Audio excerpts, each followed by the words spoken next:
Alhamdulillah, ini baru mantap.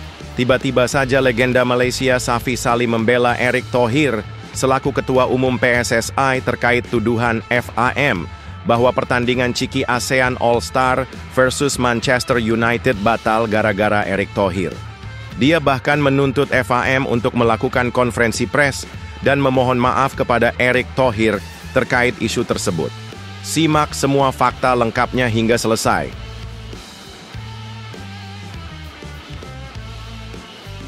Geger di nasional, dua pemain Papua dihujat rasis. Setelah bikin Persib kalah tragis, Erick Thohir naik pitam, media sosial meledak, netizen heboh, polisi turun tangan. Siapakah biang keladinya? Ini kronologi lengkapnya yang akan mengguncang dunia sepak bola Indonesia. Simak fakta lengkapnya hingga selesai.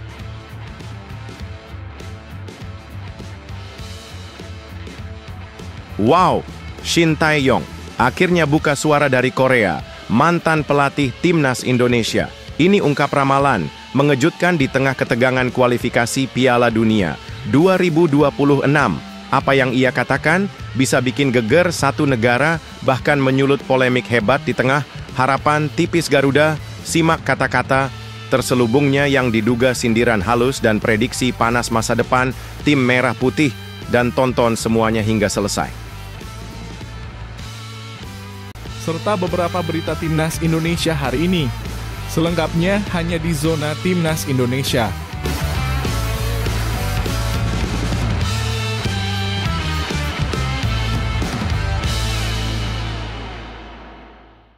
Sebelumnya jangan lupa subscribe channel ini supaya tidak ketinggalan berita Timnas Indonesia. Alhamdulillah, ini baru mantap. Tiba-tiba saja legenda Malaysia Safi Sali membela Erick Thohir selaku Ketua Umum PSSI terkait tuduhan FAM bahwa pertandingan Ciki ASEAN All-Star versus Manchester United batal gara-gara Erick Thohir. Dia bahkan menuntut FAM untuk melakukan konferensi pers dan memohon maaf kepada Erick Thohir terkait isu tersebut. Simak semua fakta lengkapnya hingga selesai. Baru-baru ini, tepatnya sore tadi, Safi Sali, mantan penyerang Timnas Malaysia yang dikenal sebagai salah satu legenda sepak bola negeri jiran, kembali menjadi sorotan publik Asia Tenggara setelah dia mengungkapkan sikap tegas terhadap Asosiasi Sepak Bola Malaysia, FAM. Dalam sebuah pernyataan yang mengejutkan, Safi Sali menuntut FAM untuk meminta maaf kepada PSSI, Persatuan Sepak Bola Seluruh Indonesia, terkhusus pada Ketua Umum PSSI terkait tuduhan Federasi Sepak Bola Malaysia batalnya pertandingan persahabatan antara ASEAN All-Star dan Manchester United itu adalah gara-gara PSSI. Adapun latar belakang kontroversi ini mulai mencuat, yaitu awalnya akan ada sebuah pertandingan persahabatan yang melibatkan tim ASEAN All-Star menghadapi Manchester United, dijadwalkan akan berlangsung di Stadion Nasional Bukit Jalil, Kuala Lumpur, Malaysia pada tanggal 28 Mei 2025. Namun, pertandingan tersebut dibatalkan secara mendadak oleh FIFA, alasannya karena pertandingan tersebut sepi peminat, tidak ada yang membeli tiketnya, dan bahkan tidak ada sponsor yang tertarik untuk mensponsori pertandingan Ciki tersebut. Dan bahkan banyak negara kawasan ASEAN tidak mau mengirimkan pemainnya, termasuk yang paling vokal adalah Ketua Umum PSSI Erick Thohir. Karena menurutnya pertandingan tersebut hanya akan merugikan Timnas Indonesia yang akan melakoni pertandingan penting kualifikasi Piala Dunia 2026. Akhirnya sesuai dengan regulasi FIFA, karena setiap pertandingan kalau tidak menarik perhatian penonton dan tidak ada sponsor, maka laga tersebut harus dibatalkan. Keputusan FIFA tersebut menimbulkan kekecewaan di kalangan penggemar sepak bola di Asia Tenggara. Selain itu, FAM kemudian mengeluarkan pernyataan yang menyebutkan bahwa pembatalan pertandingan Ciki tersebut disebabkan oleh kurangnya dukungan dari PSSI, termasuk menahan pemain timnasnya untuk bergabung dengan tim ASEAN All-Star dan tidak melakukan promosi sama sekali untuk pertandingan tersebut. Dengan adanya tuduhan yang tidak mendasar dari FAM ke PSSI, akhirnya striker legenda Malaysia yakni Safi Sali menuntut FAM melakukan konferensi pers dan meminta maaf kepada PSSI. Sedikit informasi, Safei Sali sendiri pernah bermain di Liga Indonesia yang dulunya dikenal ISL, Indonesian Super League, bersama Pelita Jaya dan Arema. Ia pun tidak tinggal diam mendengar tudingan FAM tersebut kepada PSSI. Melalui akun media sosialnya, ia menulis, FAM harus melakukan konferensi pers dan meminta maaf kepada PSSI dan semua pihak yang terlibat, terkhusus pada Erick Thohir. Terhadap tuduhan tanpa dasar seperti ini hanya merusak hubungan baik antar negara dan federasi. Sebagai seorang pemain yang pernah merasakan atmosfer sepak bola Indonesia, saya tahu betul bagaimana profesionalisme dan semangat juang para pemain di sana. Terlebih lagi, saya sangat kenal sekali dengan sosok Erick Thohir, yang mana dia seorang yang visioner dalam hal olahraga, khususnya sepak bola. Selain itu, dia berkomentar, kita seharusnya saling mendukung, bukan saling menjatuhkan. Terlebih lagi, Indonesia akan membuat sejarah baru di kawasan Asia Tenggara, yakni negara pertama yang lolos Piala Dunia 2026 lewat jalur kualifikasi. Pernyataan Safei Sali mendapatkan dukungan luas dari penggemar sepak bola di Malaysia dan Indonesia. Banyak yang mengapresiasi sikap berani Safei Sali dalam membela PSSI dan menuntut pertanggungjawaban dari FAM. Namun, hingga saat ini, FAM belum memberikan tanggapan resmi terkait tuntutan tersebut. Kontroversi ini menyoroti pentingnya komunikasi dan kerjasama antar federasi sepak bola di Asia Tenggara. Sikap tegas Safei Sali menunjukkan bahwa sebagai legenda sepak bola, ia tidak hanya peduli terhadap prestasi di lapangan, tetapi juga terhadap hubungan baik antar negara dan federasi.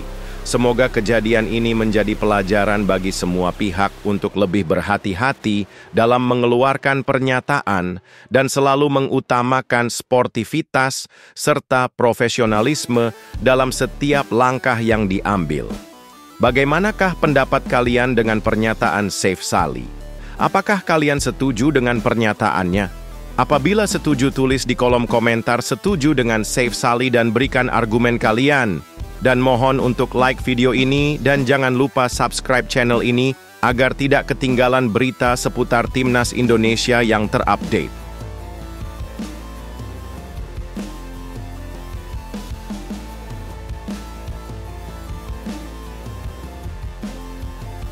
Geger di nasional, dua pemain Papua dihujat rasis. Setelah bikin Persib kalah tragis, Erick Thohir naik pitam, media sosial meledak, netizen heboh, polisi turun tangan. Siapakah biang keladinya? Ini kronologi lengkapnya yang akan mengguncang dunia sepak bola Indonesia. Simak fakta lengkapnya hingga selesai. Dalam sebuah tragedi yang mengguncang nurani sepak bola nasional, dua pahlawan lapangan hijau asal Papua, Yaakob Sayuri dan Yance Sayuri, menjadi sasaran kebencian tak bermoral berupa serangan rasisme yang brutal di media sosial. Kejadian memilukan ini terjadi setelah mereka tampil gemilang membawa Malut United membungkam Persib Bandung dengan skor tipis, namun menyakitkan 1-0 dalam laga panas pekan ke-31 Liga 1 musim 2024-25 di Stadion Gelora Kieraha, Ternate, pada Jumat, 2 Mei 2025. Kemenangan mengejutkan itu tak hanya menggagalkan ambisi Persib untuk mengunci gelar juara lebih awal, tetapi juga memicu amarah buta dari oknum supporter yang tak siap menerima kekalahan. Puncaknya, 6 akun Instagram meluncurkan hinaan rasis kepada Yaakob dan Yance. Sebuah tindakan keji yang mencoreng sportivitas dan kemanusiaan. Awalnya, kedua saudara itu menahan emosi mereka. Namun, kesabaran ada batasnya. Ketika martabat diinjak-injak, mereka akhirnya memilih untuk bertindak. Setelah berdiskusi dengan Asosiasi Pesepak Bola Profesional Indonesia, APPI, keduanya sepakat menyeret para pelaku ke jalur hukum. Tapi mereka masih membuka ruang damai jika ke-6 akun itu berani meminta maaf secara langsung. Namun yang membuat publik benar-benar tercengang adalah kemarahan luar biasa dari Ketua Umum PSSI, Erick Thohir. Bak petir di siang bolong, Erik meledak. Ia menegaskan bahwa tidak ada tempat bagi rasisme dalam sepak bola Indonesia. Dalam pernyataan tegasnya, ia menuding tindakan tersebut sebagai racun berbahaya yang menggerogoti dunia olahraga yang seharusnya menyatukan, bukan memecah belah. Saya menolak rasisme dalam bentuk apapun di sepak bola, tegas Erik dengan nada penuh kemarahan. Ia pun menyerukan agar para supporter menerima kekalahan tim mereka dengan lapang dada, bukan dengan kebencian. Lebih mengerikan lagi, ini bukan insiden pertama. Belum lama ini, seorang pemain Liga 4 juga mengalami serangan serupa. Apakah rasisme sudah menjadi penyakit kronis di tubuh sepak bola Indonesia? PSSI sudah bersikap, tapi sampai kapan aksi nyata bisa menyapu bersih noda ini? Apakah kasus Yakob dan Yanse akan jadi titik balik perlawanan terhadap rasisme di tanah air? Atau justru menjadi bukti bahwa kita masih jauh dari kata adil dan setara? Tunggu perkembangan selanjutnya, karena cerita ini baru saja dimulai dan setujukah kalian orang yang rasis dihukum?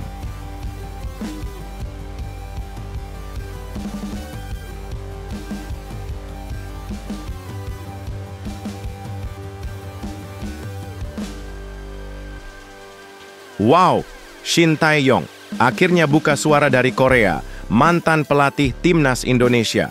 Ini ungkap ramalan, mengejutkan di tengah ketegangan kualifikasi Piala Dunia 2026. Apa yang ia katakan bisa bikin geger satu negara, bahkan menyulut polemik hebat di tengah harapan tipis Garuda. Simak kata-kata terselubungnya yang diduga sindiran halus dan prediksi panas masa depan tim merah putih, dan tonton semuanya hingga selesai. Dalam sebuah momen yang menggemparkan jagat sepak bola Asia, Shin Tae-yong, sosok kontroversial dan penuh karisma yang pernah menakodai Timnas Indonesia, akhirnya angkat bicara dari tanah kelahirannya, Korea Selatan. Saat menghadiri pertandingan sengit antara Seongnam FC versus Seoul Eland di K-League 2025 pada Minggu, 4 Mei 2025, sang maestro yang kini menjabat sebagai General Manager Seongnam FC menjadi sasaran pertanyaan panas dari media lokal soal harapannya terhadap nasib anak-anak angkatnya di Timnas Indonesia. Dengan nada yang diplomatis namun syarat makna tersirat, Shin Tae-yong memberikan pernyataan yang sontak memantik spekulasi. Ia menyebut bahwa Timnas Indonesia yang kini berada di posisi keempat Grup C pada putaran ketiga kualifikasi Piala Dunia 2026 zona Asia dengan 9 poin tipis masih punya kans realistis untuk lolos asal tidak tergelincir satu langkah pun. Ia menegaskan bahwa posisi keempat adalah titik aman terakhir dan berharap Garuda bisa bertahan di sana. Basis pemainnya tidak buruk, ucapnya dengan gaya santai namun menggetarkan, sebelum menambahkan bahwa fondasi yang ia bangun selama menjabat masih cukup kuat untuk menopang harapan bangsa. Namun, publik mencium aroma kontroversi. Apakah ini bentuk sindiran halus terhadap sistem yang kini ditinggalkannya? Atau sinyal bahwa ia sebenarnya meragukan kekuatan penerusnya? Apa maksud sebenarnya dari ucapannya posisi keempat sudah cukup? Mengapa bukan bicara soal juara grup atau posisi lebih tinggi? Di balik kalimat sederhana itu, banyak yang menilai ada pesan tersembunyi yang menyentil federasi hingga pelatih baru. Kini, Garuda hanya memiliki 2 laga tersisa yang bisa menentukan nasibnya, antara terbang lebih tinggi atau jatuh ke jurang kegagalan. Apakah fondasi Shin benar-benar cukup kuat? Ataukah Timnas Indonesia hanya menggantungkan harapan pada sisa-sisa keajaiban? Jawaban dari pertanyaan itu akan menentukan apakah era Shin benar-benar sudah selesai atau justru baru saja dimulai dari balik bayang-bayang. Apakah kalian setuju apabila Shin Tae-yong kembali ke Indonesia? Tulis deh di kolom komentar.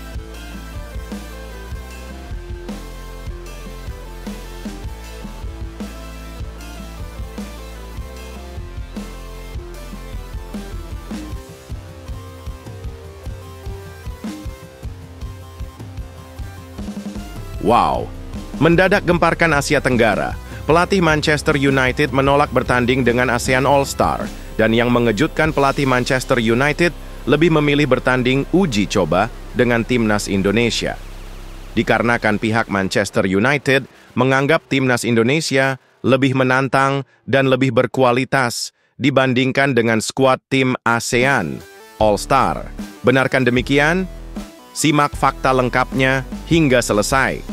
Manchester United bisa saja membuat keputusan yang mengejutkan menjelang tur pramusim mereka di kawasan Asia. Alih-alih melawan tim ASEAN All-Star seperti semula yang direncanakan Setan Merah, bisa saja menggelar laga uji coba melawan timnas Indonesia. Di balik itu semua, banyak faktor yang kemungkinan membuat pihak Manchester United menolak tanding lawan ASEAN All-Star. Salah satunya yakni tidak ada daya tarik penonton di laga tersebut yang direncanakan akan digelar di Stadion Nasional Bukit Jalil, Kuala Lumpur, Malaysia. Apabila benar keputusan krusial Manchester United tersebut langsung mengundang perhatian dunia sepak bola. Menurut sebagian pecinta sepak bola, Manchester United pasti akan menilai bahwa skuad Garuda saat ini memiliki kekuatan dan kedalaman skuad yang jauh lebih baik dan lebih menantang dibandingkan komposisi ASEAN All-Star. Manajemen Setan Merah bersama tim pelatih, jika melakukan analisis secara mendalam, pasti akan menilai bahwa laga menghadapi ASEAN All-Star tidak cukup menantang untuk mempersiapkan skuad mereka jelang musim kompetisi baru. Sebaliknya, mereka pasti melihat timnas Indonesia saat ini sebagai lawan yang lebih layak dan memiliki kualitas yang lebih mumpuni. Timnas Indonesia sedang berada di performa yang sangat luar biasa. Mereka diperkuat dengan pemain-pemain yang sangat top, bahkan di antaranya bermain di Liga Eropa seperti Jay Idzes, Kevin Dix, dan Ole Romeni. Selain itu, mereka juga sedang berjuang untuk lolos ke Piala Dunia. Ini adalah tantangan yang kami cari untuk menguji kesiapan tim. Bahkan skuad ASEAN All-Star yang saat ini sudah dibentuk sama sekali tidak ada apa-apanya jika dibandingkan dengan skuad timnas Indonesia. Kira-kira begitulah kata pelatih Manchester United, yakni Ruben Amorim. Tidak berlebihan jika kini timnas Indonesia disebut-sebut sebagai kekuatan baru di kawasan Asia Tenggara, bahkan Asia secara keseluruhan. Ini semua berkat program dari PSSI, yakni naturalisasi yang tepat sasaran dan pengembangan pemain muda. Garuda kini diperkuat oleh kombinasi pemain lokal berbakat dan bintang-bintang yang telah berkarir di liga-liga top Eropa. Timnas Indonesia saat ini menjadi buah bibir setelah sukses menampilkan permainan agresif dan efektif di berbagai kompetisi internasional. Selain itu, kehadiran bintang naturalisasi seperti Marten Paes, Tom Hai, Ragnar Oratmangun, Ole Romeni, hingga nama-nama lokal seperti Marcelino Ferdinand, Ricky Kambuaya, serta Rizky Ridho yang tampil solid dalam setiap pertandingan penting. Dan kombinasi tersebut digadang-gadang lebih mengerikan jika dibanding dengan kombinasi pemain ASEAN All-Star. Apabila benar, pembatalan laga Setan Merah menghadapi ASEAN All-Star pasti akan menimbulkan kekecewaan. Banyak pihak berharap bisa menyaksikan bintang-bintang terbaik se-Asia Tenggara tampil bersama salah satu klub terbesar di dunia. Namun, sebagian besar fans memahami keputusan tersebut sebagai bentuk penghormatan terhadap kemajuan sepak bola Indonesia. Dan ini juga bukti bahwa sepak bola kita sudah mulai dihargai dunia. Bertanding dengan Manchester United secara eksklusif merupakan kehormatan yang sangat besar dan tentu menjadi momen bersejarah bagi timnas Indonesia. Begitu mungkin, kata para pengamat sepak bola Indonesia, apabila itu benar terjadi, laga ini kemungkinan besar akan digelar di Jakarta, yakni di Stadion Utama Gelora Bung Karno, dan dengan antusiasme yang sangat tinggi dan meriah dari fans. Duel ini juga tak hanya menjadi kesempatan emas bagi Indonesia untuk mengukur level permainan mereka, tetapi juga membuktikan bahwa Garuda kini sudah siap bersaing di level dunia. Bagi Manchester United, apabila laga uji coba ini benar diadakan, maka ini lebih sekedar pertandingan pemanasan. Selain itu, mereka juga ingin mengukur performa para pemain muda dan pemain baru dalam pertandingan yang lebih kompetitif. Sedangkan bagi timnas Indonesia ini adalah kesempatan emas untuk membuktikan bahwa mereka layak dihormati bukan hanya di kawasan Asia Tenggara, tetapi juga di dunia internasional, dan juga untuk persiapan menghadapi Cina dan Jepang di lanjutan kualifikasi Piala Dunia 2026. Dengan keputusan berani ini, Manchester United menunjukkan rasa hormat kepada kekuatan baru Asia dan timnas Indonesia punya panggung sempurna untuk menunjukkan dan membuktikan seberapa jauh mereka telah berkembang dan melangkah. Bagaimana menurut kalian? Apakah kalian setuju dan happy apabila Manchester United menolak bertanding dengan ASEAN All-Star dan lebih memilih beruji coba dengan timnas Indonesia? Silahkan tulis pendapat kalian di kolom komentar.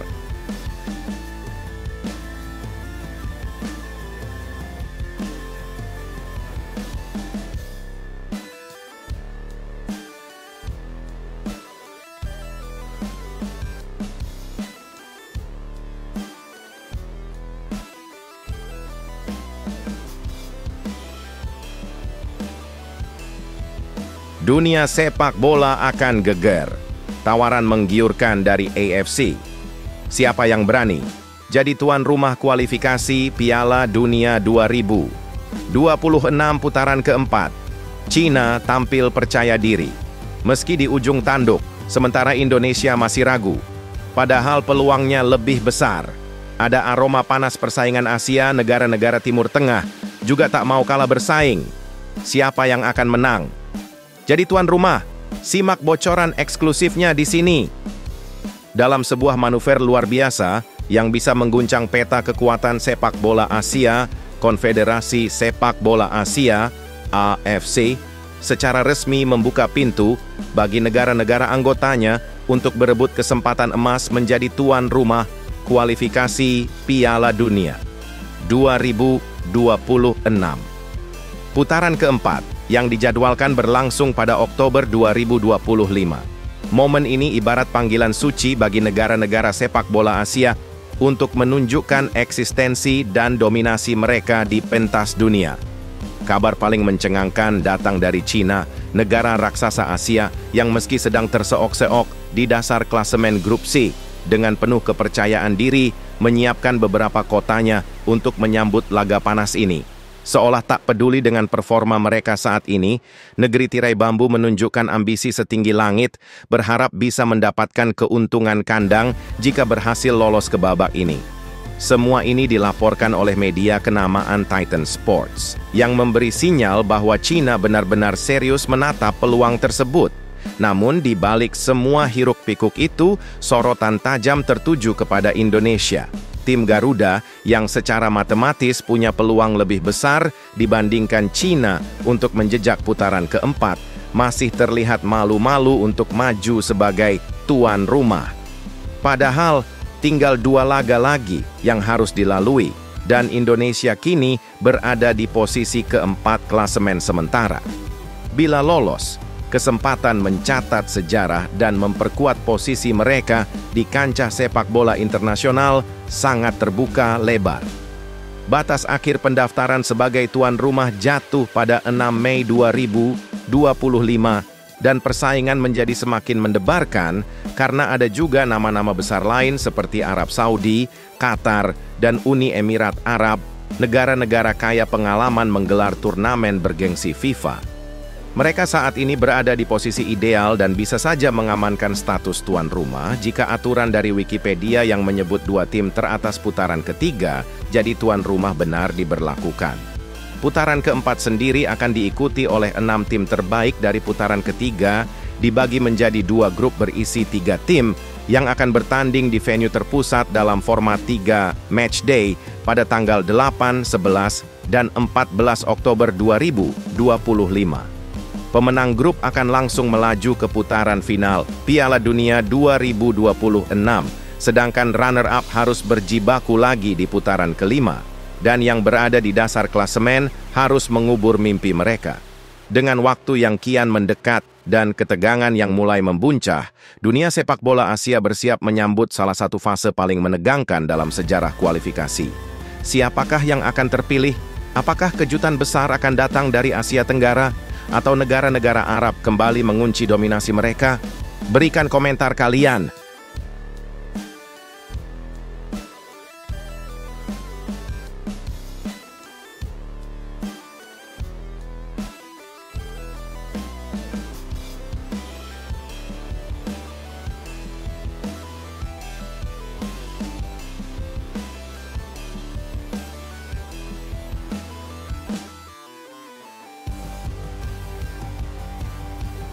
Breaking news, PSSI resmi umumkan TC Timnas Indonesia digelar lebih cepat di Bali.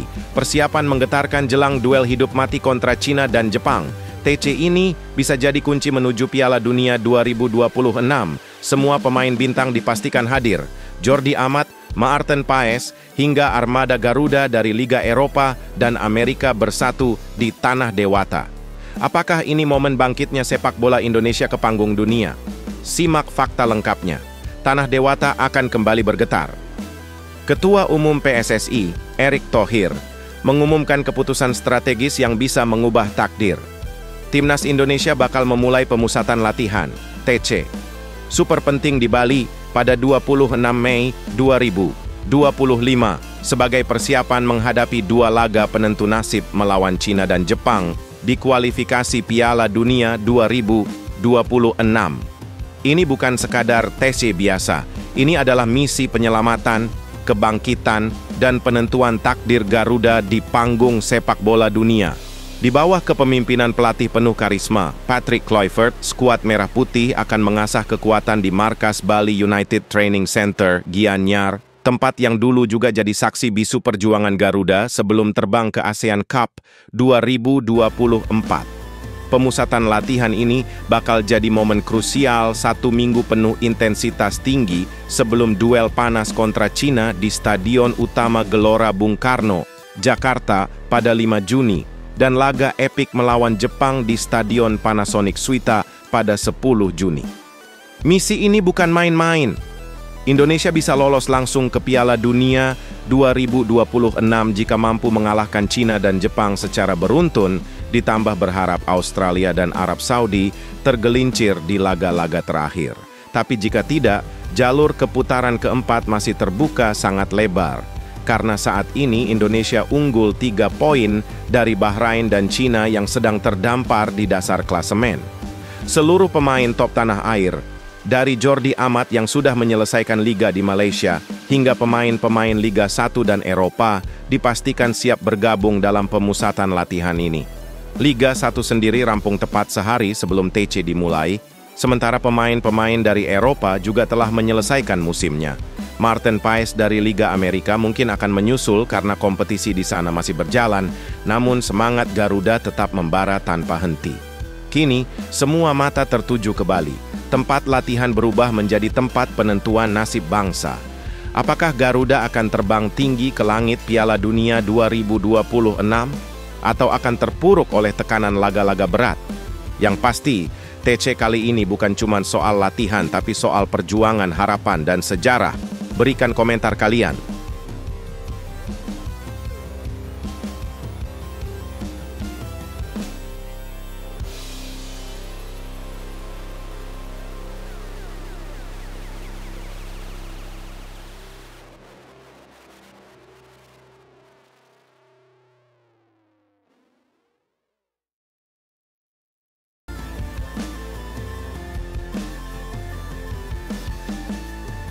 Wow, gelandang keturunan Maluku, ini tak percaya matanya. Joey Pelupesi dibuat merinding saat debut bersama Timnas Indonesia di GBK yang penuh sesak. Saya serasa jadi bintang pop dunia. Ketika kembali ke klub, jumlah penonton seperti turun drastis dari surga ke bumi. Perbedaan yang terlalu ekstrem ini bikin Joey shock, tapi juga bahagia. Simak semua ungkapannya yang bikin merinding. Joey Pelupesi, sang gelandang tangguh keturunan Maluku, akhirnya mencicipi atmosfer neraka yang membara dalam arti paling positif saat menjalani debut bersama Timnas Indonesia di ajang kualifikasi Piala Dunia 2026. Tepat pada 25 Maret 2025 di tengah gemuruh Stadion Utama Gelora Bung Karno yang membuncah dengan puluhan ribu supporter, Joey mencatatkan penampilan perdananya melawan Bahrain.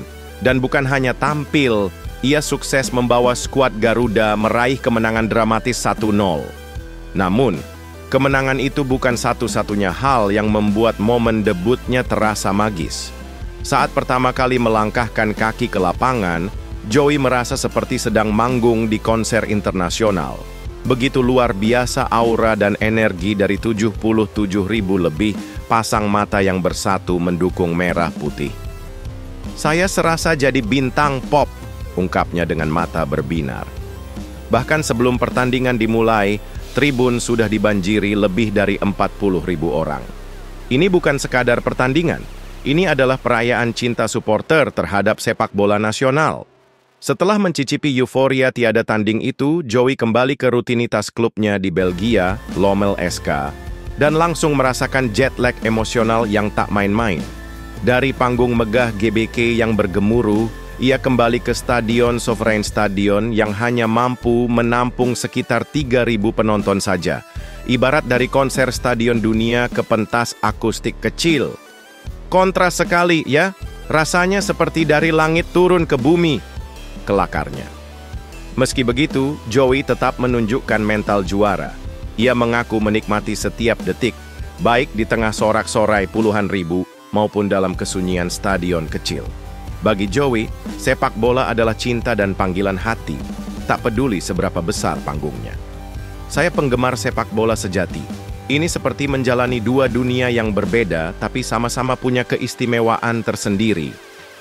Kini Joey bersiap kembali membela skuad Garuda dalam duel hidup mati menghadapi Cina dan Jepang pada 5 dan 10 Juni 2025. Misi besar menanti dan pengalaman emosionalnya dari GBK akan jadi bahan bakar semangat. Dunia mungkin melihat kontras, tapi bagi Joey Pelupesi, setiap detik bersama timnas adalah puncak dari perjalanan karirnya. Berikan komentar kalian.